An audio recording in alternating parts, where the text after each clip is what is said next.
Hello everyone. So in this lecture we conclude this topic. This is King Lear by William Shakespeare, Act 5. ये last act है इस play का. यहाँ आज हम ये प्ले ख़त्म कर देंगे. जो नेक्स्ट वीडियो आएगी इसके बाद वो प्रीवियस ईयर क्वेश्चन पेपर की होगी. प्रीवियसली जो भी क्वेश्चंस इस प्ले से आया है हम उसको डिस्कस करेंगे अपनी नेक्स्ट क्लास में. तो आज हम इसको कंक्लूड करते हैं act 5. So act 5 brings Shakespeare's tragic masterpiece to its devastating conclusion. Betrayals culminates in the battle, hidden loyalty surface, love, vengeance, justice and fate all collide brutally. यहाँ पर दो टाइप के जो बैटल्स हैं वो अनफोल्ड होते हैं. इस एक्ट में 3 सीन है. फर्स्ट सीन ज़्यादा बड़ा नहीं है, सेकेंड सीन बहुत ही छोटा है और थर्ड सीन जो कि लास्ट सीन है इस एक्ट का वो काफ़ी बड़ा है और वो काफ़ी इम्पॉर्टेंट है. सो बेसिकली दो बैटल्स अनफोल्ड होते हैं. The first one is the physical battle and the second one is moral battle. So physical battle between Lear Cordelia's forces and Edmund's army. तो अब यहाँ पर हम देखते हैं कि दो ग्रुप्स हैं जिनके बीच में बैटल हो रहा है जो फिज़िकल बैटल है. और वो बैटल कुछ किसी जीत के लिए नहीं हो रहा है. It's for the sake of Lear's respect and honour. तो एक तरफ है लियर और कॉर्डेलिया, मतलब कॉर्डेलिया की फ्रेंच आर्मी, और दूसरी तरफ है एडमंड की आर्मी. और जो मॉरल बैटल है it is between truth and treasury. ये ट्रुथ और ट्रेजरी के बीच में है, ये लॉयल्टी और एम्बिशन के बीच में है, ये लव एंड क्रुएलिटी के बीच में है. तो इसको हम मॉरल बैटल कहेंगे. So by the end the promise of any happy resolution shatters. Nearly every major character meets a tragic fate. क्योंकि ये ट्रैजिक प्ले है तो हैप्पी एंडिंग तो इसमें नहीं होगी. हर एक कैरेक्टर के साथ कुछ ट्रैजिक होगा. So if we talk about major themes of in act 5, so first is justice and injustice. So Shakespeare represents a world where evil often triumphs temporarily and good people suffer cruelly. So Cordelia's execution, despite her virtue, highlights cosmic injustice. Lear's grief at Cordelia's death reveals the total collapse of any belief in divine justice. तो यहाँ पर हमें इस theme के through हमें ये देखने को मिलता है कि जो शेक्सपियर है वो इस तरह का वर्ल्ड रिप्रेजेंट करते हैं जहाँ पर जो इनजस्टिस है वो कुछ टाइम के लिए जीतता है. और मतलब एंड में तो जस्टिस की ही जीत होती है, बट शुरू में कुछ समय के लिए इसकी जीत रहती है, जो कि यहाँ हमने एक्ट 1 सीन 1 से शुरू से ही देखा है. Good people like Cordelia, Kent, Edgar, इन सबको काफ़ी सफ़र करना पड़ता है. नेक्स्ट है redemption and forgiveness. So Lear experiences spiritual redemption through his suffering. His reunion with Cordelia symbolizes forgiveness and unconditional love. उसका कॉर्डेलिया के साथ रीयूनियन होता है, वो उसको माफ़ कर देती है और अपना अनकंडीशनल लव उसको दिखाती है. और इसी की वजह से वो अपनी फ्रेंच आर्मी लेकर आफ्टर बीइंग बैनिश्ड वो फिर भी आती है. तो ये फॉरगिवनेस है. रिडेम्पशन यहाँ पर लियर का एक्सपीरियंस है, उसका कितना स्पिरिचुअल रिडेम्पशन हुआ है थ्रू हिज सफरिंग्स. नेक्स्ट है बिट्रायल एंड ट्रेजेडी. एडमंड का जो एम्बिशन है it turns deadly as he place both Goneril and Regan against each other. तो एडमंड का जो एम्बिशन है वो काफ़ी डेडली है यहाँ पर. उसने अपने एम्बिशन के लिए एडगर को पहले गलत साबित किया, फोर्स्ड किया, अपने फादर के साथ धोखा दिया, फिर गोनरेल और रीगन दोनों को एक दूसरे के राइवल बनाया. and Goneril's betrayal of Regan through poisoning her and Edmund's betrayal of both show tragedy eating itself. तो ये आपस में एक दूसरे को मार दे रहे हैं. तो बिट्रायल और ट्रेजेडी का यहाँ पर ये थीम है. अगला है tragic fall of the great. लियर he was once a mighty king, but at the end of scene 3, at the end of the act 5, he dies broken hearted. Gloucester का भी जो फॉल मिरर था लियर का मतलब लियर और जो ग्लॉसेस्टर इन दोनों के साथ ऐसे ही होता है. They both are betrayed by their children and find wisdom too late. इनको विजडम काफ़ी लेट मिला जब इनके बच्चों ने इनको काफ़ी ज़्यादा लेवल पर बिट्रे किया. अगला है love and sacrifice. Cordelia represents love, pure love. Actually she represents pure sacrificial love. She fights for her father despite his earlier rejection. ऐसे ही एडगर भी जो है उसका भी जो प्यार है for his father Gloucester leads him to support him selflessly. तो लव एंड सेक्रीफाइस का थीम यहाँ पर रिप्रेजेंट होता है. So let's talk about motives. इसमें है sight and blindness. Although Gloucester is physically blind now, but now he can see the truth, and Lear finally perceives the truth about his daughters, but it's too late. Second is madness and sanity. So Lear का जो madness है has become a kind of wisdom. उसको mad होने के बाद ही उसके अंदर की सेंसिटिविटी अवेक होती है, मोरालिटी जाग जाती है उसकी, वो इंसान को मतलब उसकी इंसानियत से परखने लगता है. Ironically in the cures of the world around him he is now saner than many others. Next है nature and unnaturalness. The unnatural rebellion of children against their parents like Goneril, Regan and Edmund is stark here. The disintegration of natural bond leads to societal collapse. तो ये सारे themes और motives हम play में देखेंगे. पहला act है इसका एक्ट 5 का पहला सीन है. तो इसकी सेटिंग है ब्रिटिश कैंप में नियर डोवर. यहाँ पर दोनों आर्मी जो हैं, दोनों armies Lear Cordelia versus Edmund Goneril Regan, they are preparing for the battle. So plot यहाँ पे ये है कि the scene opens with Edmund, Regan and some soldiers. They were discussing the looming battle. Regan feels suspicious when she thinks कि Goneril and Edmund they are secretly involved in a romantic affair. उसको पता चल गया है ना कि दोनों का extramarital affair में है दोनों. So Regan tries to assert her right.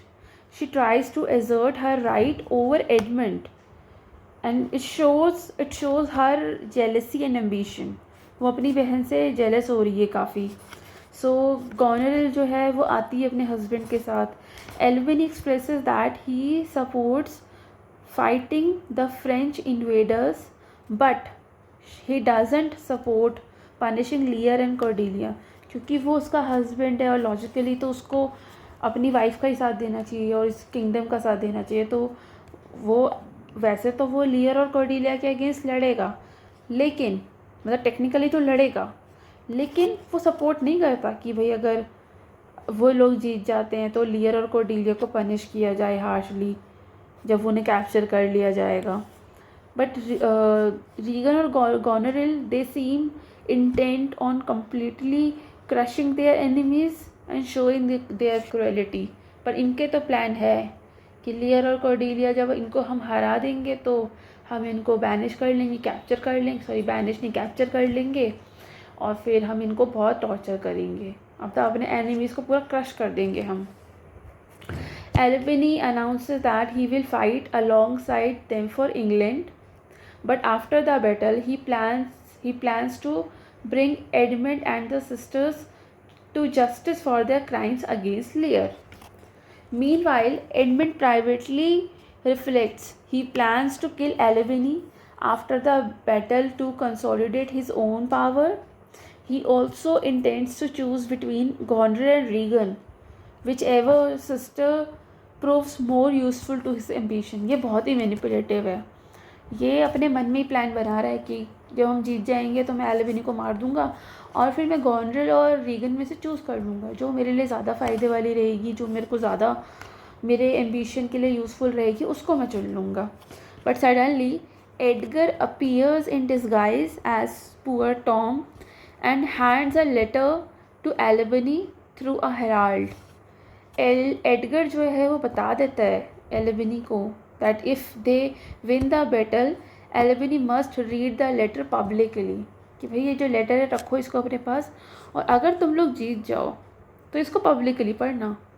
और जो लेटर था ना वो एक्यूज़ कर रहा था एडमंड को of treason for the treachery and offers to prove it in a single combat. ये सीन ख़त्म हो जाता है किस एडमंड की प्लॉटिंग से.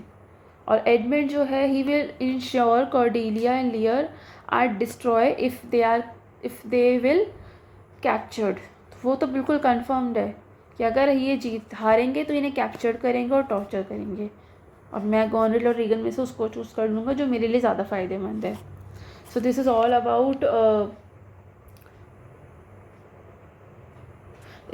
About scene 1.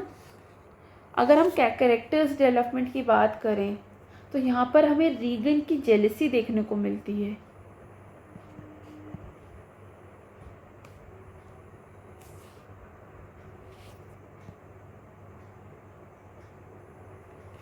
रीगन की हमें जेलसी देखने को मिलती है. She is openly territorial about Edmund. She expose the rivalry between the sister. मतलब ये पूरा उसका ओपनली उसको वो ये दिखा रही है कि भाई मैं तो पूरी तरह से एडमंड के साथ रहना चाहती हूँ और इसके लिए मैं ये अपनी सिस्टर के भी अगेंस्ट हो जाएगी. दूसरा हमें जो कैरेक्टर डेवलपमेंट दिखता है वो गॉन्ड्रेल का है. Goneril's coldness. यहाँ पर she shows no guilt about betraying her husband, her father and is driven by raw ambition and lust. बिल्कुल वो कोल्ड हो गई है जो भी उसने किया उसके लिए. उसको कोई फ़र्क नहीं पड़ता कि उसका हस्बैंड उसके बारे में क्या सोच रहा है या उसके फादर उसके लिए अब क्या सोचते हैं. उसने अपने फादर का दिल तोड़ा, फिर अपने हस्बैंड का दिल तोड़ा, एडमंड से अफेयर किया और अपनी सिस्टर को भी वो पॉइजन कर देगी. क्योंकि वो काफ़ी कोल्ड हो चुकी है. जिसके अंदर कोल्ड वो इंसान होता है जिसके अंदर कोई फीलिंग नहीं होती, जिसे फ़र्क नहीं पड़ता. वो सिर्फ अपने लस्ट में अपने एम्बिशन के लिए ही सोचता रहता है.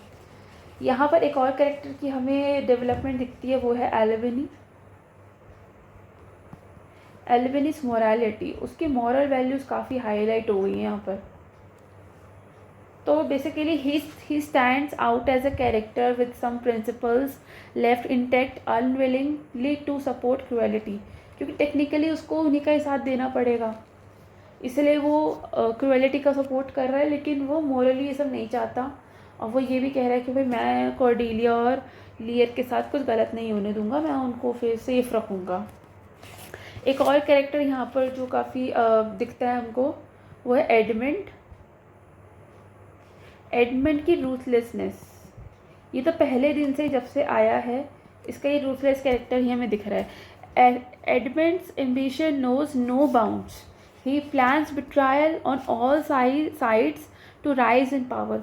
शुरू में उसे पता था कि मुझे एडगर को उसके फादर से अलग करना है ताकि मैं ग्लॉसेस्टर यानी कि उसके खुद के फादर के फेवर मतलब उनका फेवर मुझे मिलेगा, वो उसने किया. उसके बाद वो कॉर्नवॉल से जाके मिल गया. उसे लगा कि मैं अगर कॉर्नवॉल को ग्लॉसेस्टर की सच्चाई बता दूंगा तो मुझे पावर मिल जाएगी, मुझे ग्लॉसेस्टर की जगह मिल जाएगी. वो भी उसने अपने एम्बिशन के लिए किया. फिर वो गॉनरेल से जाके मिल गया जब उसे लगा कि गॉनरेल के पास ज़्यादा पावर है. फिर वो उससे जाके मिल गया. अब उसको लग रहा है कि भाई मैं हर तरफ से फ़ायदा उठा लूँ और एट द एंड जो फ़ायदेमंद सबसे ज़्यादा रहेगा उसी को मैं उसी को अपने पास रख लूँगा या मैं उसकी तरफ हो जाऊँगा.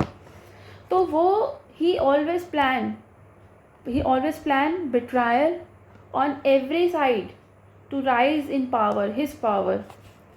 सो अगर हम की थीम्स की बात करें तो करप्शन ऑफ पावर है यहाँ पर। Both Goneril and Regan are willingly to betray family and morality for control. Power utterly corrupts them. Power की भूख में इन्होंने अपने आप को बहुत ज़्यादा करप्ट कर लिया। इनके अंदर कोई मोरालिटी नहीं है, कोई एथिक्स नहीं है, इनके अंदर कोई ह्यूमैनिटी नहीं है। ये काफ़ी रूथलेस हैं, काफ़ी क्या बोलते हैं उसको, काफ़ी इनसेंसिटिव हैं ये दोनों बहनें। एम्बिशन एंड बिट्रायल, ये एडमंड के लिए बहुत सूटेबल है। Edmund plays a deadly game, always betraying those closest to him without remorse. Third है moral integrity and moral integrity versus political expediency. इसकी अगर हम बात करें तो Albany symbolizes a fading moral voice. Moral voice तो है बट उसमें इतना दम नहीं है उसके अंदर। मतलब he symbolizes a fading moral voice while others plunge deeper into evil, but at least he tries to resist. ये बहुत बड़ी बात है कि चीज़ें आपके फेवर में नहीं है लेकिन फिर भी आप गलत के अगेंस्ट बोल रहे हैं। नेक्स्ट है जेलसी एंड राइवलरी। ये जो राइवलरी है it's between Goneril and Regan over Edmund and hints that their alliance is fracturing fast. तो जेलसी में आकर दोनों लड़कियां, दोनों बहनें राइवल बन गई हैं और वो भी एडमंड के लिए। मोटिव्स की बात अगर हम करें तो पहला है अपीयरेंस वर्सेस रियलिटी। देखिए एल्बनी जो है, Albany pretends to cooperate with Regan and Goneril while planning to accuse one of them later. दोनों में से किसी को ये बाद में एक्यूज भी करेगा, जिसका इसको लगेगा ना इससे कम फ़ायदा है उसको एक्यूज करेगा ये। एडमंड, सॉरी ये गलत बोल दिया मैंने थोड़ा। यहाँ पर मैं ये कह रही हूँ कि एल्बनी जो है वो प्रिटेंड कर रहा है कि वो रीगन और गोनरल को कोऑपरेट करेगा, लेकिन वो प्लान भी कर रहा है कि वो लियर और कॉर्डेलिया को सेव करेगा। एडमंड जो है वो प्रिटेंड कर रहा है, यही अपीयरेंस, मतलब यहाँ पर एल्बनी और एडमंड दोनों का करेक्टर है अपीयरेंस वर्सेस रियलिटी। एल्बनी की जो अपीयरेंस है वो ये है कि मैं तुमको मतलब गोनरल और रीगन का मैं साथ दूंगा, लेकिन उसकी रियलिटी ये है कि वो लियर और कॉर्डेलिया की सेफ्टी करेगा, उनकी प्रोटेक्शन करेगा जब वो कैप्चर्ड हो जाएंगे। एडमंड की अपीयरेंस ये है कि वो लॉयल है एल्बनी से, गोनरल से, रीगन से, बट उसकी रियलिटी क्या है कि वो अपना ही फ़ायदा देखेगा, अपने ही फ़ायदे की बात करेगा, यही रियलिटी है। वो गोनरल और रीगन में से भी किसी एक को चुनेगा जो उसके लिए ज़्यादा फ़ायदेमंद होगा। नेक्स्ट है nature in disorder. Family bonds have been replaced with selfishness and betrayal. Natural loyalty जो है हस्बैंड वाइफ की और सिस्टर्स की वो बिल्कुल टूट गई है। They all are broken. कोई हस्बैंड वाइफ का रिलेशनशिप नहीं है, कोई सिस्टर्स का रिलेशनशिप नहीं है, कोई डॉटर्स और फादर का रिलेशनशिप नहीं है। सब चीज़ें एकदम डिसऑर्डर्ड हो गई हैं, सब चीज़ें ब्रोकन हो गई हैं। अब मैकिनेशंस बिहाइंड द सीन्स की बात करें हम तो much of the action now happened not on the battle field. अभी बैटल हुआ नहीं है लेकिन काफ़ी कुछ ऐसा है जो बैटल फील्ड से बाहर हो चुका है, और वो भी कहाँ पर, सीक्रेट प्लॉट्स में, बिट्रायल्स में, बिट्रायल के थ्रू हुआ है, सीक्रेट प्लॉटिंग हुई है। अभी एक्चुअल बैटल फील्ड में तो ये गए ही नहीं हैं, लेकिन काफ़ी कुछ ये चीज़ें ख़राब कर चुके हैं, काफ़ी लोगों की जान ले चुके हैं, काफ़ी लोगों को मतलब ले भी लेंगे अभी आने वाले सीन 2 और 3 में काफ़ी लोगों की जान चली जाएगी। और ये सिर्फ उसमें नहीं, बैटल फील्ड में नहीं जाएगी, ये उस बैटल में जाएगी जो ये लोग मॉरली और इमोशनली खेल रहे हैं, मतलब लड़ रहे हैं। सो इस एक्ट 1 में the stage is being set for total collapse. alliances between villains are crumbling, hinting at their imminent downfall. एक यहाँ पे फोरशैडोइंग भी है। जो एडगर जो है, जो एडगर एक लेटर देता है ना एल्बनी को, वो एक हिंट है कि that true justice will finally strike back at the usurpers. वो कहते हैं ना कि तुम लोग जीत जाओ तो इसको पब्लिकली पढ़ना। तो यहाँ पर जो वो लेटर दे रहा है जेमिनी को, वो एक हिंट दे रहा है कि अभी आगे चलकर कुछ गलत होने वाला है और ट्रू जस्टिस फाइनली स्ट्राइक होने वाली है। यहाँ पर गॉनरेल और रीगन दोनों ही काफ़ी पॉलिटिकल हाइपोक्रेसी कर रही हैं, और उसके बदले मतलब ये वॉर होने वाला है जिसको यहाँ ये दोनों बहनें लड़ रही हैं एज नेशनल डिफेंस।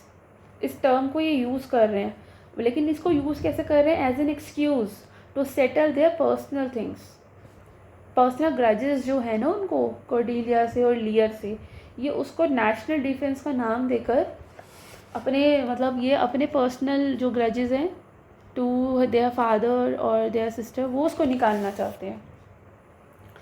सो एक्ट 5 का जो सीन है, इट्स ऑल अबाउट प्लॉटिंग। देखिए ये जो है ना, ये प्लॉटिंग के बारे में है, सब कुछ ना कुछ प्लॉटिंग कर रहे हैं, ठीक है। और डिस्ट्रस्ट है यहाँ पर, कोई किसी पर ट्रस्ट नहीं कर रहा है, सब अपने कुछ प्लान कर रहे हैं। जेलसी है यहाँ पर, जो रीगन जेलस हो रही है गॉनरेल से, वो कुछ अपना प्लॉट कर रही है। और फाइनल प्रिपरेशंस हो रही हैं इनकी वॉर के लिए। The forces of evil are themselves turning against each other and hidden loyalties are about to emerge. अब वो बहुत कुछ होने वाला है। अगर हम इस एक्ट 1 सीन 1 की अगर हम कुछ फेमस कोट्स की बात करें तो ये एडमंड की लाइन है, इसको एडमंड बोलता है। आप जब सीन पढ़ेंगे तो लाइन नंबर 55 to 60 के बीच में है ये लाइन। ये इसमें कह रहा है कि दोनों सिस्टर में ना मैं जिसको चूज़ कर लूँगा, मतलब उसी को चूज़ करूँगा जो मेरे लिए सही रहेगी। To both these sisters have I sworn my love, each jealous of the other as the stung are of the adder. Adder एक सांप होता है, एक जहरीला सांप होता है adder. So the context is Edmund reflects privately after talking to Regan and Goneril. यहाँ पर Edmund is confessing that he has sworn love to both sister, कि मैं दोनों से मैं मतलब कसमें खा ली हैं प्यार की, और ये लेकिन फाइनली रहेगा उसके साथ जिसके साथ इसे फ़ायदा है। मतलब ये प्यार है नहीं, ये बस ऐसा बोल रहा है कि I have sworn my love to both this sisters. तो जेलसी यहाँ पर काफ़ी इंटेंस है, each jealous of the other. It's just like someone bitten by a snake become over suspicious and fearful. इन दोनों की जेलसी इतनी ज़्यादा है ना कि ये स्टंग कर देंगी एक दूसरे को, जैसे कोई एडर करता है। मतलब दोनों बहनों की जेलसी इतनी ज़्यादा बढ़ गई है कि वो दोनों एक दूसरे के लिए जहर उगल रही हैं और दोनों एक दूसरे के लिए प्लॉटिंग कर रही है। जैसे एडर जो सांप है, वो जहर, उसके काटने से जो जहर फैलता है ना, वही जहर ये एक दूसरे के लिए इनके मन में आ चुका है। तो यहाँ पर ये it shows how lusty, how jealous and treachery dominate, मतलब how lust, jealousy and treachery dominate relationship among villains. Villains के बीच में भी मतलब जो रिलेशनशिप है वो काफ़ी डोमिनेट कर रही है, ये जेलसी और ये लस्ट और ये ट्रेजरी। मतलब ये किसी को नहीं बख्शता ये सब चीज़ें। Edmund is manipulating both women for his own, मतलब for his own ambition. Edmund जो है इन दोनों लेडीज़ को, दोनों विमेन को मैनिपुलेट कर रहा है अपने एम्बिशन के लिए। And it shows his complete lack of loyalty and love. तो यहाँ पर हमें दिखता है कि एडमंड के अंदर ना तो प्यार है ना ही लॉयल्टी है, मतलब बिल्कुल ये दोनों चीज़ें बिल्कुल गायब है। सिर्फ क्या है, उसका एम्बिशन और उसका डिसेप्शन जो वो देता रहता है लोगों को टाइम टू टाइम, और उसका डिसेप्शन उसका और एम्बिशन, उसी के चलते ये सब कर रहा है। तो एडर मैंने आपको बता ही दिया कि ये काफ़ी पॉइजनस स्नेक होता है। तो एडमंड यहाँ खुद को बता रहा है, Edmund himself being the ultimate adder, मतलब यहाँ पर शेक्सपियर इसको एडर बोल रहे हैं एडमंड को। नेक्स्ट है कोट 2, जो कि आपको 57 लाइन पर मिल जाएगा इस सीन 1 में, neither can be enjoyed if both remain alive. ये भी एडमंड ने बोला, ये भी एडमंड ने बोला था, ये भी मतलब कह रहा है कि अगर दोनों ज़िंदा रहेगी ना तो दोनों में से कोई भी खुश नहीं रहेगी। सो ये एक सोलिलॉकी है ये। यहाँ एडमंड की ये कंटिन्यू हो रही है सोलिलॉकी, ये खुद से ज़्यादा बात करता है, मतलब ये ऑडियंस को अपनी बातें ज़्यादा सुनाता है पूरे ही प्ले में। प्ले 1 एक्ट 1 से लेकर एक्ट 5 तक इसने खुद से ज़्यादा बातें की हैं, क्योंकि ये अपना प्लान डिस्कस कर रहा है ना ऑडियंस के साथ, रीडर्स के साथ। So Edmund continuous scheming in his soliloquy. Edmund realizes that as long as if both sisters live, they can't fully have either one. मतलब वो किसी एक को तो पा नहीं पाएगा। Because of their rivalry, they will ruin everything.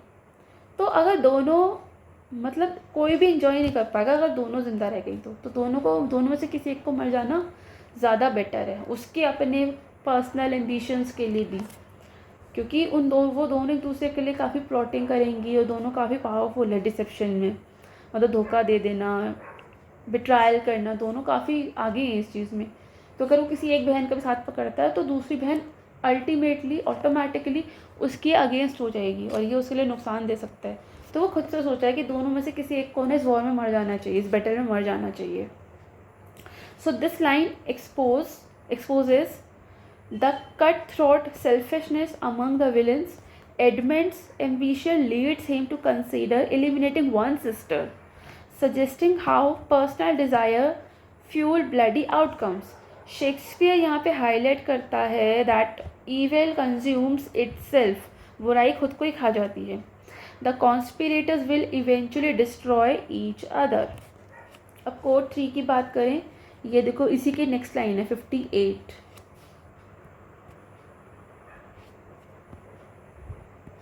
ये 57 थी, 58 है, तो ये भी एडमंड नहीं बोली है. Which of them shall I take, both, one और नीदर. कौन सी बहन को मैं चूज़ करूँ, कौन सी बहन को मैं लूँ, दोनों को, एक को या किसी को भी नहीं. कितना मैनिपुलेटिव है, कितना सेल्फिश है ये. So it's a still part of Edmund's internal monologue. Edmund wonders which sister he should ultimately choose और whether he should discard both once he gains power. मतलब दोनों को चूज़ कर ले या किसी एक को कर ले, दोनों को ही नहीं, दोनों को ही मार देते हैं. So his words shows that relationships based on ambition are utterly hollow. जो रिलेशनशिप किसी मकसद से, किसी फ़ायदे से होता है ना, वो खोखली होती है, क्योंकि इसका भी रिलेशनशिप इनके साथ खोखला ही है. ये दोनों को प्यार नहीं करता, दोनों से किसी को भी नहीं प्यार करता. अगर इसको पावर मिल जाए फिर तो दोनों की ज़रूरत नहीं है इसको. So neither love nor loyalty exist in the character of Edmund. Only he, मतलब he can only calculate on, मतलब he can calculate his advantages, कि वो कितना उसको फ़ायदा मिल सकता है, वो इंसानों से बस इतना ही कैलकुलेट करता है और तभी उनके साथ अच्छे से रहता है. So Shakespeare exposes the cold and opportunistic nature of political alliances. Next जो है ये एल्बिनी का डायलॉग है, ये वाला, इसको एल्बिनी बोलता है. तो ये कहता है, there is division although as yet the face of it be covered with mutual cunning. So Albany talks about the tension between Goneril and Regan. Albany recognizes that although Goneril and Regan pretends to be united, but their rivalry is bubbling underneath. वो कितने साथ साथ हों लेकिन rivalry तो उनके relationship को खोखला कर चुकी है. म्यूचुअल कनिंग, यहाँ पर म्यूचुअल कनिंग से मतलब है both sisters are hiding their hatred under a facade of loyalty. Shakespeare shows that evil alliances are unstable and made only of mutual deceit. तो दोनों में एक ही जैसी कनिंगनेस है और दोनों में ही मतलब दोनों एक दूसरे को धोखा दे देंगे. अभी यूनाइटेड हैं कहने को, लेकिन मौका मिलते दोनों एक दूसरे को मार डालेंगी. So Shakespeare shows that evil alliances are unstable and made of only of mutual deceit. So this foreshadows the eventual collapses of their plot. अब है सीन 2. ये बहुत ही छोटा सीन है. सो सीन 2 तो काफ़ी छोटा है। इसकी जो सेटिंग है वो बैटलफील्ड की है। इसका जो सीन है वो बैटलफील्ड की है near Dover. It's the final battle between लियर Cordelia's forces and Regan, Gondor and Edmund forces is about to happen. So if we talk about plot, so the scene is brief but emotionally charged. Cordelia and Lear go into the battle. Edgar leaves Gloucester in a safe spot while he goes to the fight. After a short time, Edgar returns, announcing that Lear and Cordelia have lost and they are now prisoners. तो ये battle में हार जाते हैं दोनों। तो ये बात एडगर आके बताता है ग्लॉसेस्टर को। अब Gloucester full of despair can बेयरली react. Edgar encourages him to bear it like a man, providing some momentary hope. So mood की अगर हम बात करें सीन की तो वो काफ़ी हैवी है, ट्रैजिक है और फोरबॉडिंग है। ठीक है, तो Shakespeare compresses the grand defeat into a few short lines to emphasise the futility of Lear struggle. अगर हम थीम्स की बात करें तो पहला थीम्स और मोटिव्स दोनों एक ही हैं इसमें, इसलिए मैंने एक साथ लिख दिया ये। Defeat and imprisonment, so hope for Lear's redemption collapses here. तो हार गया ना लियर, अब तो उसका क्या है, रिडेम्पशन, मतलब कोलैप्स हो गया उसका। Lear and Cordelia's capture symbolizes how justice fail in the corrupt world. Imprisonment में आ गए हैं दोनों और जस्टिस फेल हो गया है इस करप्ट वर्ल्ड में। अगला है परसिस्टेंस अगेंस्ट फेट। तो एडगर जो है he urges Gloucester to endure suffering and it shows that the theme of human resilience ever amid defeat. तो क्या कर सकते हैं, मतलब दोनों ये बोल रहा है कि भाई आप हिम्मत रखो, जो ये सफरिंग है इसको इंड्योर करने की कोशिश करो। नेक्स्ट है illusion and reality. लियर and Gloucester both fought against forces beyond their control and thinking righteousness would save them, but reality proves harsher. दोनों का ही कैरेक्टर, मतलब इल्यूजन इनका यही था कि मतलब ये जो इनकी राइटियसनेस है, क्योंकि अब इनको रियलिटी का पता चल गया, सच के साथ हो गए तो ये जीत जाएंगे, लेकिन रियलिटी बहुत अलग है, ये लोग फिर भी हार गए। लियर को कैप्चर कर दिया गया और ग्लॉसेस्टर की वो ब्लाइंड कर दिया गया, तो दोनों की हार ही है देखा जाए तो। फिलियल लॉयल्टी वर्सेस बिट्रायल, तो यहाँ पर ना कंट्रास्ट है कॉर्डेलिया की लॉयल्टी और रीगन और गॉनरेल का बिट्रायल। तीनों ही एक्चुअली बेटियां हैं किंग लियर की। जो कॉर्डेलिया का कैरेक्टर वो काफ़ी लॉयल है और जो गॉनरेल और रीगन का कैरेक्टर वो बिट्रेड कैरेक्टर, बिट्रायल है वहाँ पर। तो यहाँ पर एक कंट्रास्ट होता है, that is stark after the battle. The wheel of fortune, fate turns violently, at one moment there is hope but the next moment total defeat. एक समय इनको लगता है कि हाँ सब कुछ ठीक हो जाएगा, दूसरे पल इनको लगता है कि भाई ये तो टोटल डिफीट है। A classical Renaissance motive that Shakespeare often uses here. तो दिस इज़ वेरी इंपॉर्टेंट, जहाँ रेनेसा का मोटिव, क्लासिकल रेनेसा का मोटिव यहाँ पर रिप्रेजेंट होता है, जो कि शेक्सपियर अक्सर यूज़ करते थे अपने प्लेज में। सो अगर हम यहाँ पर की कोड्स की बात करें तो बहुत छोटा सा ये वाला सीन है, इसमें काफ़ी कम लाइंस है, आई गेस 20-22 लाइंस है, ज़्यादा हैवी नहीं। तो 6 और 7 लाइन ये है, सॉरी यहाँ तक है, ये यहाँ तक, ये 6 और 7th लाइन है एक्ट सीन 2 की। King Lear hath lost, he and his daughter taken. Give me thy hand, come on. ये कहता है एडगर ग्लॉसेस्टर से। इसका जो स्पीकर है वो एडगर है, ग्लॉसेस्टर से कह रहा है, एक्चुअली वो इन्हें बता रहा है कि ये हार गए हैं। So in this lines Edgar tells Gloucester that Lear and his daughter Cordelia have been defeated and captured. But Edgar जो है ना यहाँ पर he offers physical and emotional support to his blind father. urging him to move forward despite the crushing defeat. So emphasizes loyalty and care even in the darkest moment. एक तरफ हम दुखी हैं, बीइंग द रीडर हम लोग दुखी हैं कि भाई कॉर्डेलिया और लियर हार गए, लेकिन दूसरे ही तरफ हम लोगों को एक मन में खुशी हो रही है कि भाई हाँ, यहाँ पर ग्लॉसेस्टर को उसका बेटा काफ़ी सपोर्ट कर रहा है, वो अब अकेला नहीं है। तो लॉयल्टी एंड केयर भी है, डार्केस्ट मोमेंट में भी है। It shows that personal human kindness endures even when public justice fails.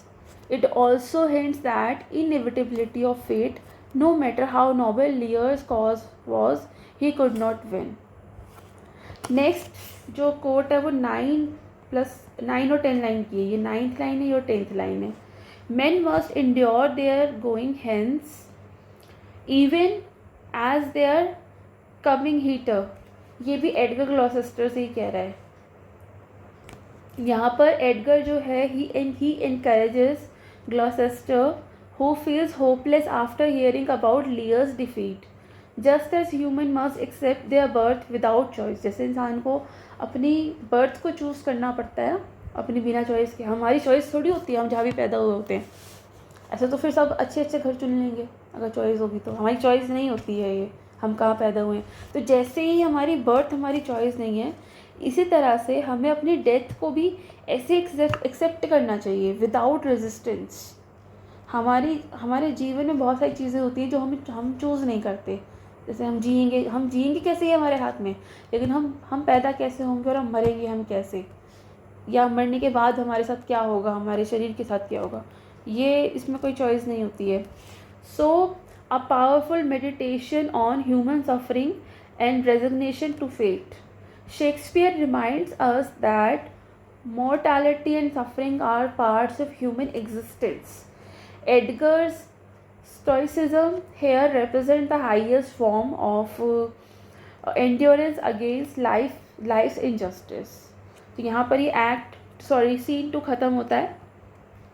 अगर पूरी समरी की बात करें हम इसकी सीन 2 की, तो बैटल लॉस्ट हो गया है, मतलब बैटल हार गए हैं लियर और कॉर्डेलिया दोनों, इनको कैप्चर कर लिया गया है. ग्लॉसेस्टर काफ़ी डिसअपॉइंट हो गया है, लेकिन एडगर उसको काफ़ी सपोर्ट कर रहा है. थीम्स यहाँ पर डिफीट का है, सफरिंग का है, एंड्योरेंस का है, फेट का है, लॉयल्टी का है. काफ़ी हैवी, रिजाइंड और डीपली ट्रैजिक सीन है ये. तो लास्ट हमारा सीन है सीन 3. ये बैटल फील्ड पर है नियर डोवर. ये सबसे ट्रैजिक सीन है, आप देख सकते हैं इस पिक्चर से ही. So the final setting of act 5 scene 3 is on the battlefield near Dover, where Lear and Cordelia are taken prisoner. This is the climax of the play, where all threads of the tragic plot are drawn to a devastating conclusion. अगर हम plot की बात करें तो Cordelia and Lear are imprisoned and Edmund's forces have won. Edmund जीत गया.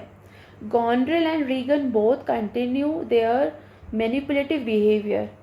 Gondrel जो है वो प्लॉटिंग कर रही है एडमंड के भी अगेंस्ट. अब ये देखो, ये एडमंड के अगेंस्ट भी हो गई. Even as she claims to love him, एक तरफ है उसको प्यार करने का दावा कर रही है कि भाई वो उसको प्यार करती है, लेकिन अब उसी के अगेंस्ट वो प्लॉटिंग कर रही है. वाइल रीगन की जो जेलेसी है towards her sister is growing, वो भी बेचारी जेलस हुई जा रही है. बेचारी तो खैर है नहीं, वो हो गई है. लियर और कॉर्डेलिया को एग्जीक्यूट कर दिया जाता है, मतलब वो उनको इम्प्रिजन कर दिया जाता है. ये जो सीन है वो कल्मिनेट करता है एडगर के फाइनल रेवलेशन को, और यहाँ पर एडमंड का मतलब एडगर का फाइनल रेवलेशन होता है, और इधर ही इसी वजह से एडमंड का भी ट्रू नेचर एक्सपोज होता है. एडगर और एडमंड के दोनों की लड़ाई हो जाती है, जिसमें एडगर एडमंड को मार देता है, एक विलन मर गया. एल्बनी जो है वो लीडरशिप लेता है और वो कसम खाता है, मतलब अब एडमंड तो मर गया और अब कौन किंग बनेगा, अब एल्बनी बनेगा. और एल्बनी अब कसम खाता है कि भाई मैं अब जस्टिस को रिस्टोर करूँगा. जो पिछली राजा ने गलती की, उसके बाद जिनके हाथ में पावर आई उन्होंने जो गलतियाँ की, अब मैं उसको सुधारूंगा, मैं जस्टिस लेकर आऊँगा। यहाँ पर डेथ भी हो जाती है लियर और कॉर्डेलिया की। ये एक ट्रेजिक अपेक्स है प्ले का, जहाँ पर शेक्सपियर मास्टरफुली पोर्ट्रे कर रहा है कोलैप्स ऑफ होप को, और ग्रिम और ट्विस्टेड फेट की यहाँ पर जीत होती है। जब थोड़ा सा और पहले आते हैं सीन में, जब लियर और कॉर्डेलिया को जेल में डाल दिया जाता है, इम्प्रिजन कर दिया जाता है, तो लियर सोचता है कि चलो अब मैं अपनी बेटी के साथ यहाँ पे आराम से रहूँगा। वो इमेजिन भी कर लेता है कि वो जेल में एक दूसरे के साथ खुश रहेंगे, क्योंकि इसने अपनी बेटी के साथ बहुत बुरा किया। अब हम दोनों बाप बेटी आराम से जेल में रहेंगे। लेकिन यह एडमंड अपना असली इंटेंशन डिक्लेयर करता है, और वो ना सीक्रेटली ये ऑर्डर कर देता है कि कॉर्डेलिया को मार दिया जाए, जिससे कि उसे कोई ख़तरा ना हो आगे चलकर। फिर एक मतलब यहाँ पर ये बात पता चल जाती है, और कॉर्डेलिया तो मर जाती है। अब ये बात एडमंड ने ये सब किया, ये बात एल्विनी को पता चल जाती है। अब एल्विनी जो एडमंड के खिलाफ हो जाता है, और एल्विनी जो है गॉनरेल और एडमंड इन दोनों की साजिशों का पर्दाफाश करता है। एडगर जो कि भेष बदल के रह रहा था, वो एडमंड के पास आता है और उससे डुअल करता है, मतलब एक वॉर करता है। एडमंड अपनी सारी साजिशें कबूल कर लेता है उसी वॉर में। दोनों के बीच थोड़ी सी कॉन्वर्सेशन होती है, और वो मान लेता है अपनी सारी गलती पे, हाँ ये सारी प्लॉटिंग मैंने की है, ये सारी मैनिपुलेशन मैंने की है। इस दौरान खबर आती है कि गॉनरेल ने, अब उसको पता नहीं अचानक से उसको शर्म आने लग जाती है कि जो मतलब उसको नहीं शर्मिंदगी होने लगती है। मतलब एक खबर आती है कि गॉनरेल को शर्मिंदगी होने लगी, इस कारण उसने आपको मार डाला, और उसने अपनी बहन को भी जहर देकर मार दिया। मतलब वो अपनी बहन को तो मार ही रही थी, तो उसको फिर ऐसे रियलाइजेशन हो जाता है at the end of the scene third की मैंने बहुत गलत किया, अब मैं क्या करूँगी। मेरे हस्बैंड को मेरे बारे में पता है, मेरे एक्स्ट्रा मैरिटल अफेयर के बारे में पता है, मेरी सिस्टर को भी पता, और उसके मन में ये भी रहता है कि सिस्टर को भी ज़िंदा नहीं रहना चाहिए, इन दोनों ने बहुत गलत किया है। तो गॉनरेल और रीगन दोनों एक मतलब ये गॉनरेल खुद को भी और रीगन को भी जहर देकर मार देती है। यानी कि अब लियर की जो बेटियां हैं, जिन्होंने मतलब कॉर्डेलिया को तो उसने मरवा दिया एडमंड ने, वो भी मर गई, और उसकी जो बाकी दो बेटियां थी जिन्होंने सारे मैनिपुलेशन की, बिट्रायल किया लियर के साथ, वो भी मर चुकी हैं दोनों। अब सब कुछ ख़त्म हो गया है। एडमंड भी एडगर उसको मार देता है। अब ये चार कैरेक्टर्स तो मर गए हैं, गॉनरेल, रीगन, एडमंड और ये कॉर्डेलिया। अब सबसे ज़्यादा शॉकिंग तब होता है जब लियर अपने हाथों में अपनी मरी हुई बेटी कॉर्डेलिया को ऐसे लेकर आता है, ये ऐसे ही लेकर आता है। उसे अपनी बेटी कॉर्डेलिया की डेथ का विश्वास ही नहीं हो रहा होता कि इसको मरवा दिया गया है। वो विश्वास ही नहीं कर पा रहा है कि उसकी सबसे प्यारी बेटी जो उसे एक्चुअल में बहुत प्यार करती थी, अब वो नहीं रही। लियर का दिल इतना ज़्यादा दुखी है कि वो भी कॉर्डेलिया के दुख में यहीं ऐसे दम तोड़ देता है, ये भी मर जाता है। अब एंड में एल्विनी बचता है, एडगर बचता है और केंट बचता है। ये भी लेकिन दुख और जो यहाँ पर इतना सारा जो डिस्ट्रॉय हुआ है वो इतना भारी है कि पूरा जो किंगडम है उसमें पूरा मातम छा जाता है, और सारी जिम्मेदारी एडगर को सौंप दी जाती है, जो बाद में एक बहुत ही काइंड और बहुत ही मॉरल लीडर बनता है। तो इस वाले एक्ट में लियर और कॉर्डेलिया का काफ़ी ड्रेडफुल एंड हुआ है। पॉलिटिक्स, डिसेप्शन, ग्रीड, लस्ट, इनका बहुत ही ड्रेडफुल रिज़ल्ट आता है, इनका एंड बहुत बुरा होता है।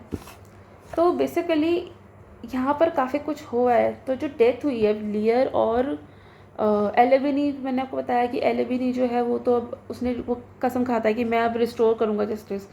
जो डेथ हुई है लियर और कॉर्डेलिया की, वो बहुत ही ट्रेजिक अपेक्स है प्ले का, where Shakespeare masterfully portrays the collapse of hope and triumph of a grim and twisted fate. अगर हम थीम्स की बात करें तो death and redemption, this is a tragic culmination of the play where Lear and Cordelia die While Lear seeks redemption and reconciliation with Cordelia, and his fate has been sealed. Betrayal and deception की बात करें तो Gondor and Regan present a destructive effect of betrayal, as their wickedness leads to the ruin of everyone, including themselves. Gondor खुद को भी जहर दे देती है और Regan को भी जहर दे देती है. Edmund too embodies betrayal, as his ambition drives him to destroy everyone who stand in his way. Cycle of revenge. Revenge जो एक theme है that runs throughout the play, culminating in Edgar's revenge against Edmund for his treachery.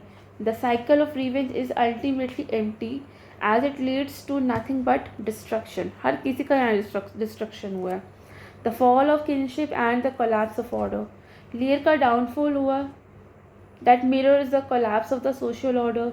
His tragic death symbolizes the failure of leadership and the breakdown of justice. Last is में human sufferings and innocence. So Cordelia की जो death है is the most tragic, because she always remained innocent, loyal and pure till the very end. Lear's death through is more of the catharsis, which is painful yet necessary release of his emotional and psychological burden. अब यहाँ कुछ की quotes हैं जिसको हम discuss करेंगे. सो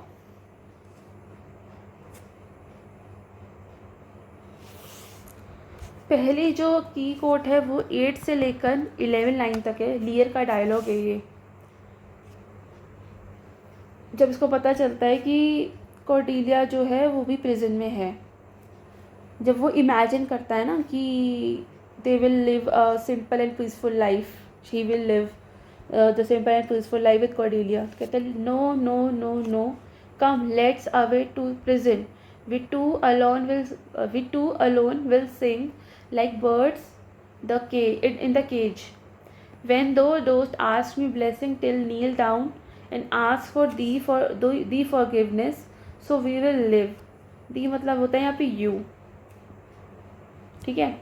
तो here Lear imagines a simple and peaceful life with Cordelia in prison, finding happiness in their love for each other despite the tragedy around them. It shows Lear's complete transformation from arrogant king to humble loving father. The image of them singing like birds symbolizes, sing like birds. It symbolizes spiritual freedom even when they are physically imprisoned. कहते हैं ना, we two alone will sing like birds in the cage. Cage में जबकि हमारी physically हम इम्प्रिजेंट है, लेकिन हम लोग अकेले में रहेंगे बर्ड्स की तरह, क्योंकि यहाँ पर इनको क्या मिलने वाली, इनको स्पिरिचुअल फ्रीडम मिलने जा रही है. This dream is however brutally shattered later. लेकिन बाद में ये टूट जाता है इसका सपना. कहते ना, ये इससे माफ़ी भी मांगता है. कहता है I ask for the your forgiveness so we will live. तक अब वो कहता है कि तुम मुझे फाइनली माफ़ कर दो ताकि हम आराम से अपनी आगे की लाइफ इस जेल में अच्छे से पीसफुली बिताएंगे. नेक्स्ट लाइन कॉर्डेलिया, ये भी लियर की है, ये कॉर्डेलिया से कह रहा है. ये 20 से लेकर 21 लाइन तक है. Upon such sacrifices my Cordelia the gods themselves throw incense have I caught thee. तो यहाँ पर लियर बिलीव्स दैट कि जो कॉर्डेलिया का इनोसेंस है और सफरिंग है वो they are so pure that even the god admire and sanctify her. वो कहते हैं ना, upon such sacrifices my Cordelia the god themselves throw incense. मतलब कह रहे हैं कि गॉड तो तुम्हें बहुत एडमायर करते होंगे, बहुत सेंटिफाई करते होंगे because of your sacrifices, because of your sufferings and your innocence. तो ये जो लाइन है ना, ये क्रिस्चियन लाइक सिंबल है ऑफ ये where Cordelia becomes almost Christ like in her silent endurance. उसे जीसस क्राइस्ट से ये कंपेयर कर रहा है. It heightens the tragedy because despite such beauty she will still be killed. तो यहाँ पर इसको जीसस क्राइस्ट से कंपेयर किया जा रहा है कि जीसस क्राइस्ट बहुत इनोसेंट थे, बहुत प्योर थे, बट एट द एंड तो उनको मार दिया गया था. अब कॉर्डेलिया भी बिल्कुल ऐसी इनोसेंट है, इतनी लॉयल है, इतनी इनोसेंट है, और उसको भी आगे चलकर मार दिया जाएगा. थर्ड लाइन में ये एडगर एडमंड से बोलता है, जब मैंने बताया ना तो उनके बीच डुअल होता है, एक लड़ाई होती है, तब ये कहता है ये 121 से लेकर 124 तक है ये लाइन।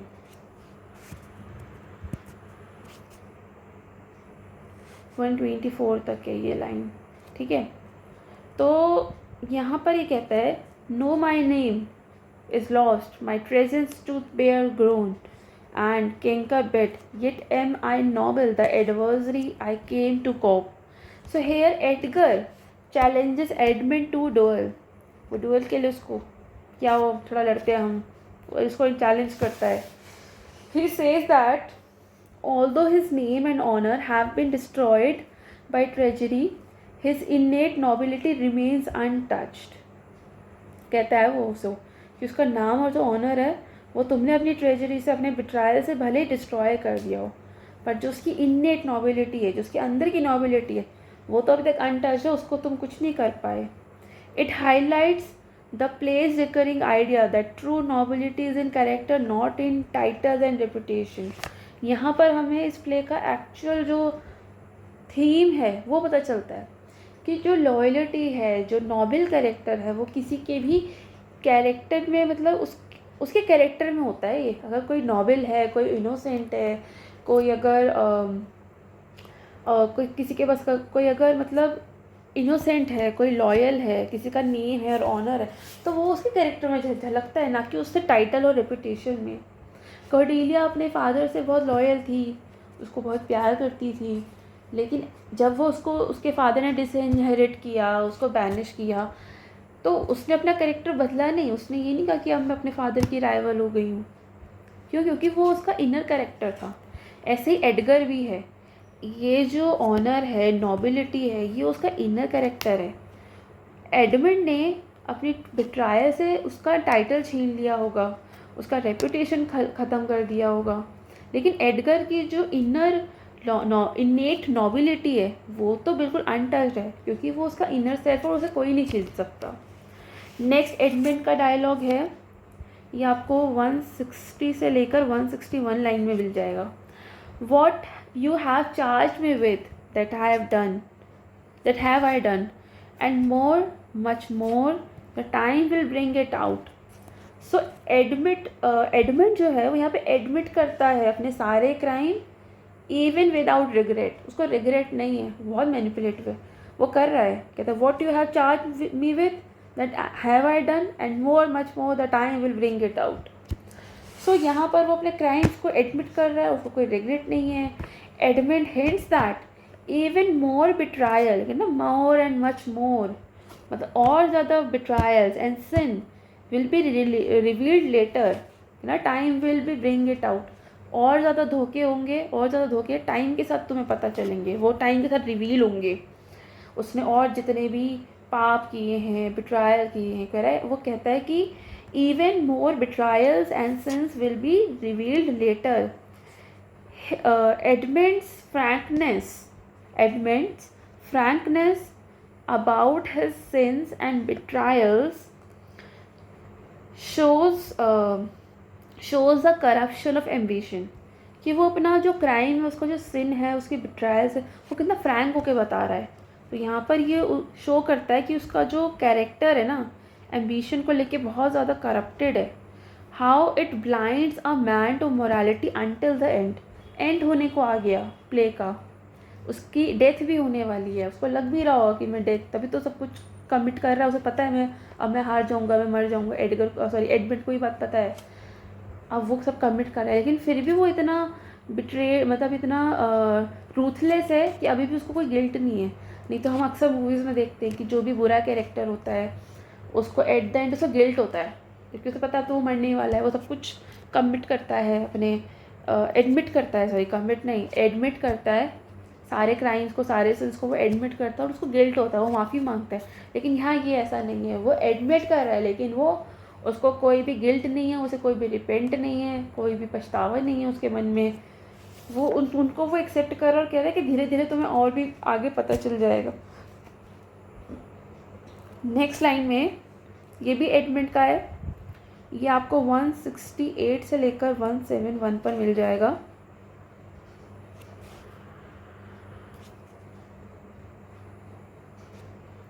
ठीक है, यहाँ पर ये कहता है the gods are just and of our pleasant vices make instruments to plague us the dark and vicious place where thee he got cost him his eyes.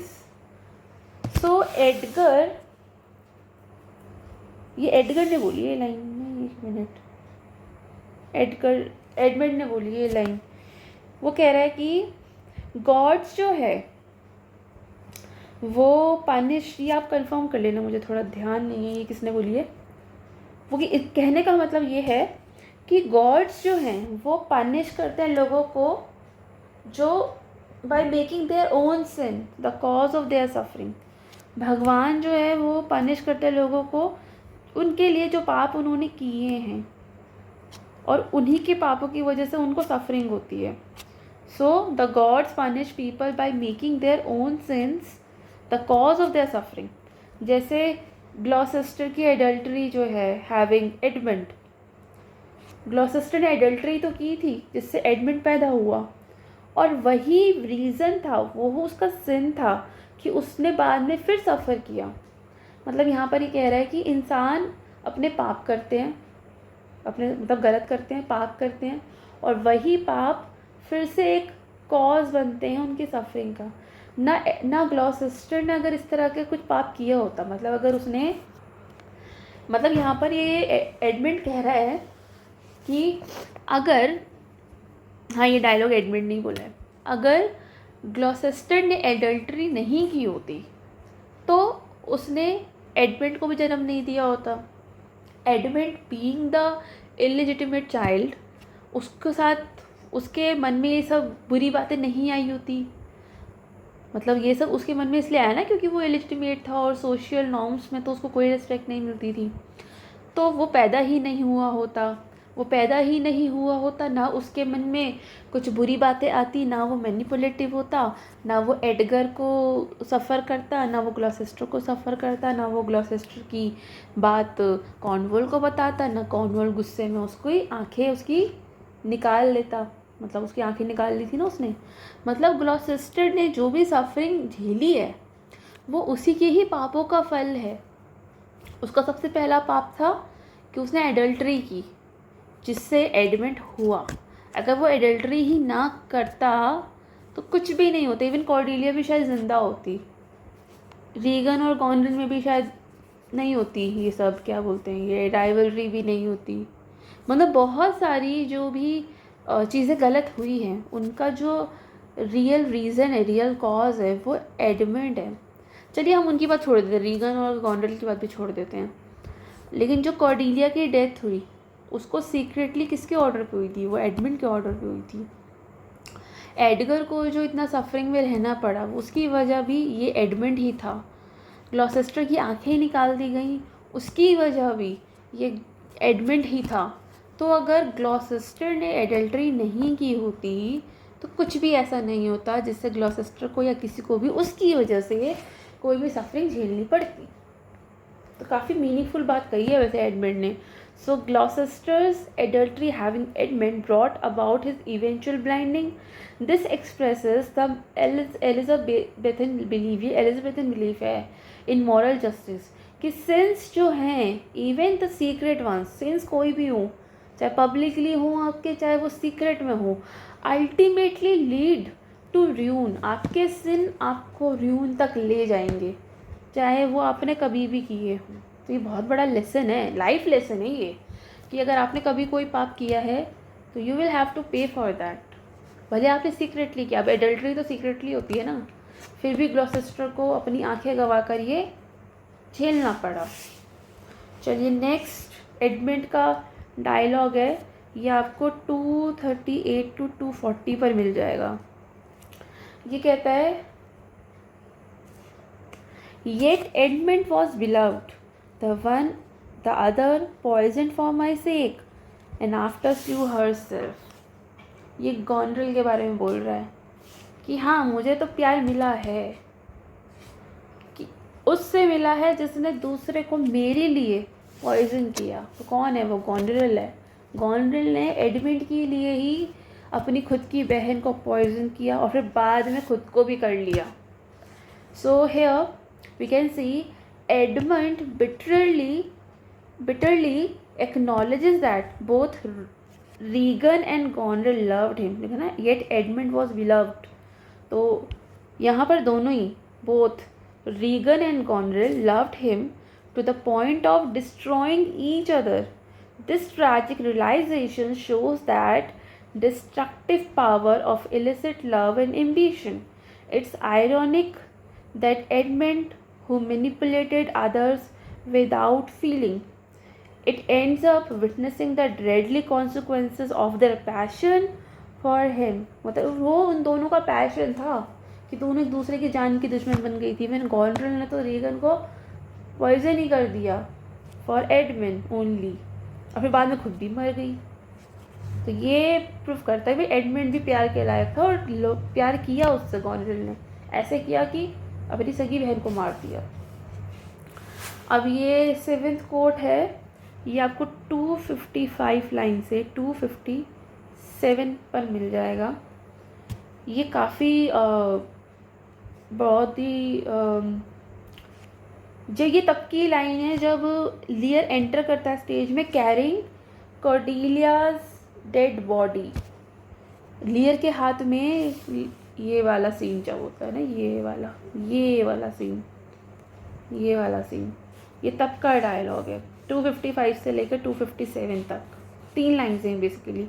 Haulm howl howl O you are men of stone, had I your tongues and eyes, I'd use them so that heaven's vault should crack. She is gone forever.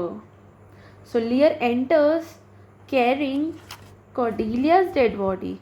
His grief is beyond words. ये जो word ना हाउल हाउल, ये हाउल जो होता है ना, ये eco करता है raw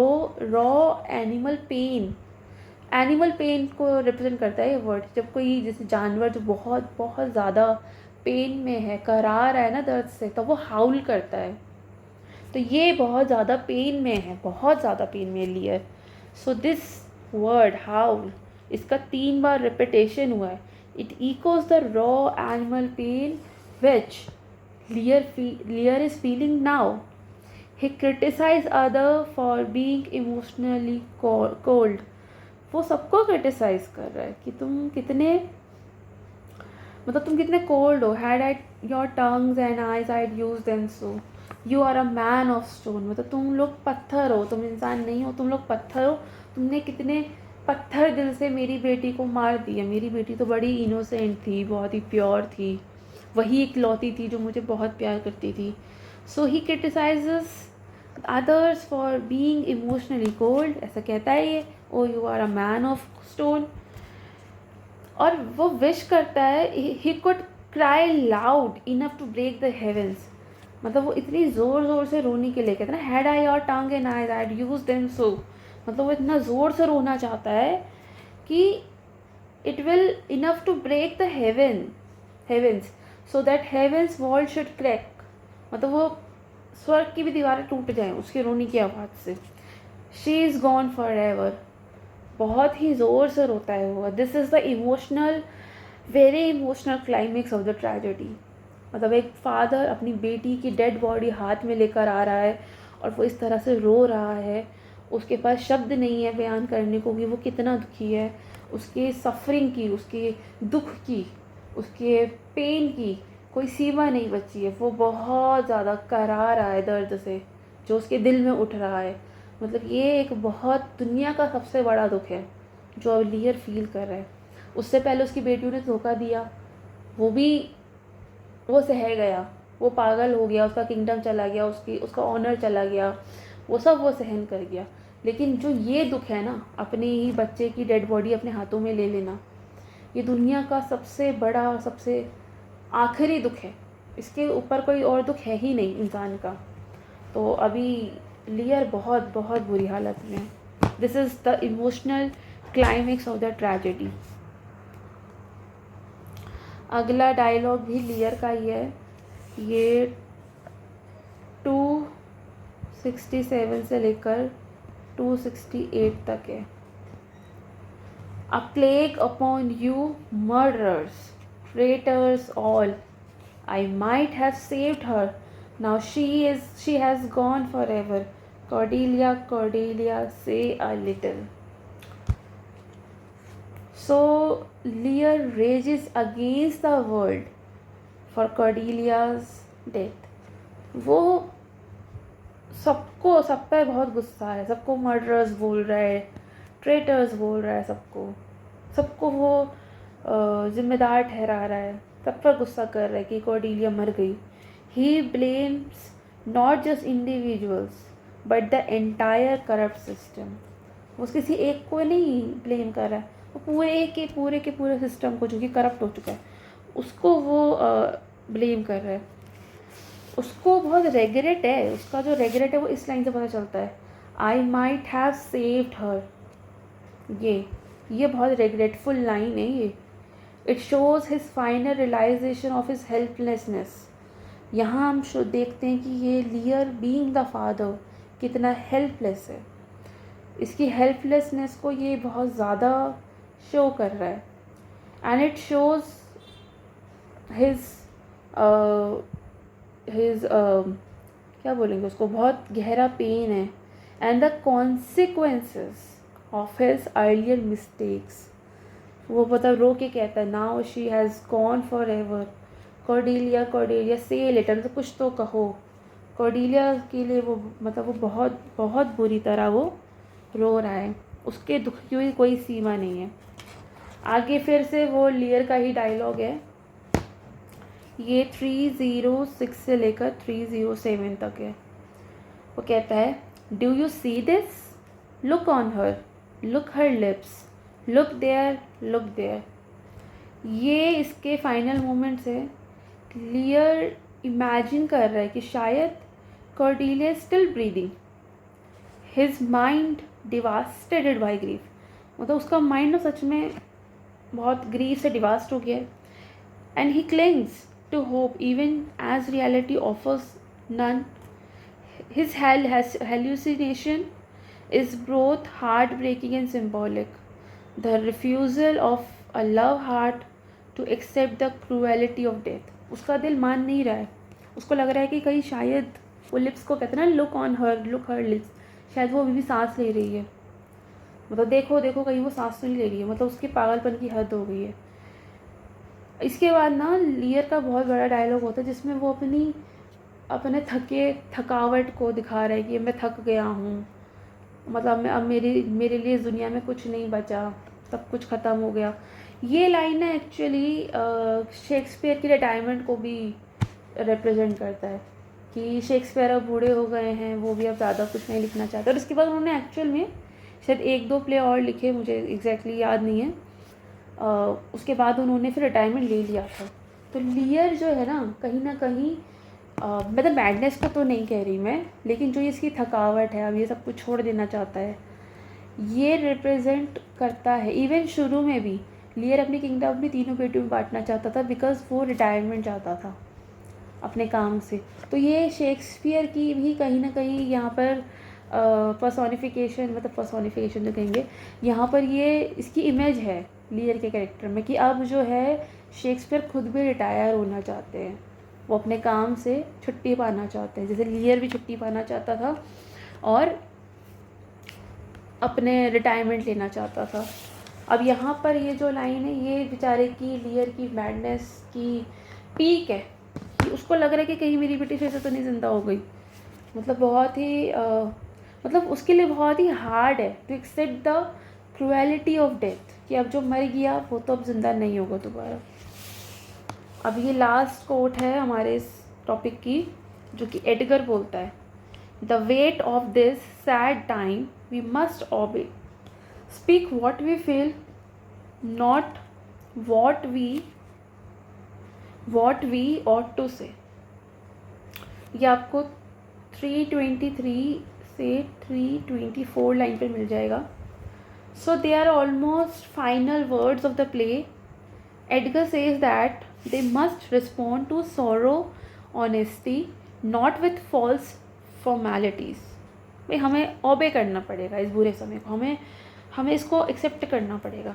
it suggest that authenticity and emotional truth are the only ways forward after such devastating tragedy.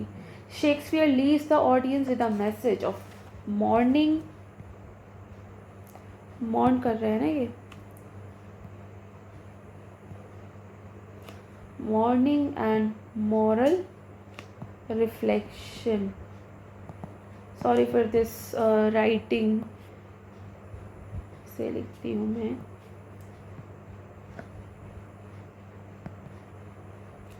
So basically यहाँ पर ये शेक्सपियर छोड़ देते हैं ऑडियंस को इस मैसेज के साथ, मॉर्निंग के साथ और मॉरल रिफ्लेक्शन के साथ. So if we talk about the conclusion of act 5, so basically the act 5 of King Lear brings the tragic story to its painful end. काफ़ी पेनफुल एंड है इसका.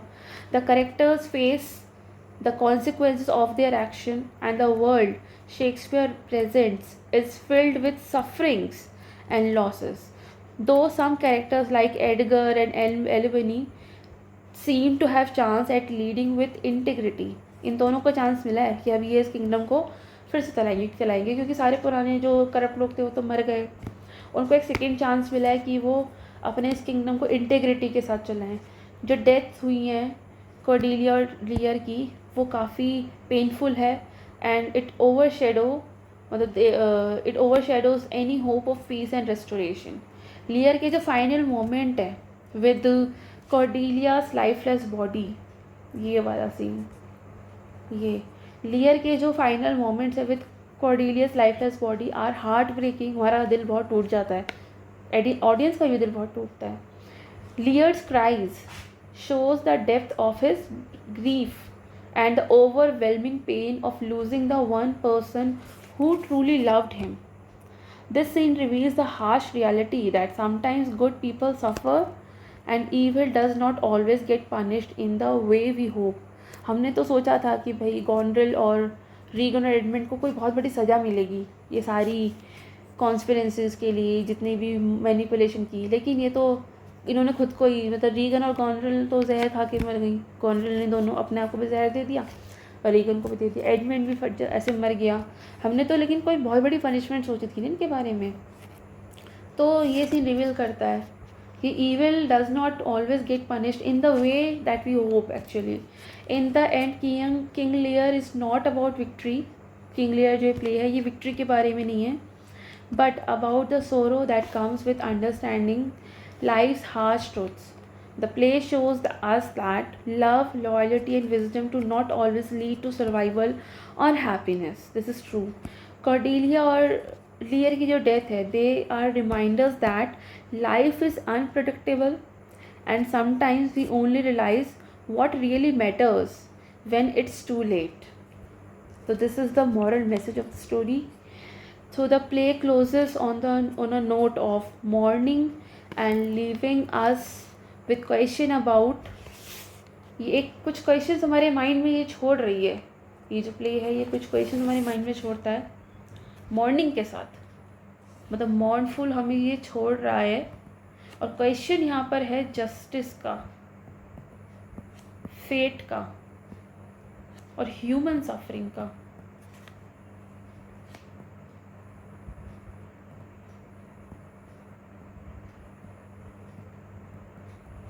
So the play closes a note of mourning, leaving us with questions about justice, fate, human sufferings, showing that even in the end the world does not always make sense.